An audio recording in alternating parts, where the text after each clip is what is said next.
Inhlangano eyengamele ibhola lezinyawo kuleli iSAFA isihoxile emqhudelwaneni wamaqembu anabadlali abahlanu iAfrica Futsal Cup of Nations ozobanjelwa kwelase Morocco. iSAFA ithi ithathe lesinqumo ngenxa yokuthi lomqhudelwano uzosingathwa edolobheni eliyingxenye yombango wesifunda sase Western Sahara iLaayoune.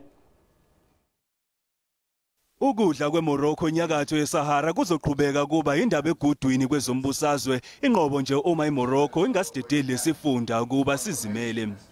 Ngo-2018 iziphathimandla kuhulumeni ezeseka lesifunda zanxenxa iSAFA ukuba incishe ivoti lelizwe elisenyakatho yeAfrica lokusingatha imidlalo yendebe yomhlaba yeFIFA ka-2026. Imemezelo yokuhoxisa ithimba lakuleli lefutsal emqhudelwaneni walelizwekazi obanjelwe entshonalanga yesifunda iSahara. The NEC resolves, after considering the government policy and after liaising with government. Ngenxa yokuhoxa iSAFA ihlawuliswe ikhefa amarandi ayisigidi namakhulu amabili.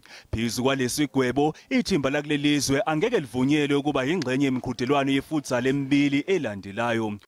Kusinjalo umengameli weSAFA uDeni Jordan ufunge wagomela ukuthi uzoqeda nya ngenkohlakalo nokugwazela nompempe esigabeni Glad Africa Championship. Le nhlangano ithi izoludlulisela emaphoyiseni udaba lwesigameko sokudubulana emidlalweni weGlad Africa Championship weTS Galaxy ngezinsolo zokugwazela unompempe. Whether it is a referee, a club owner, an official, a journalist, whoever it is involved, there must be a full investigation into this matter.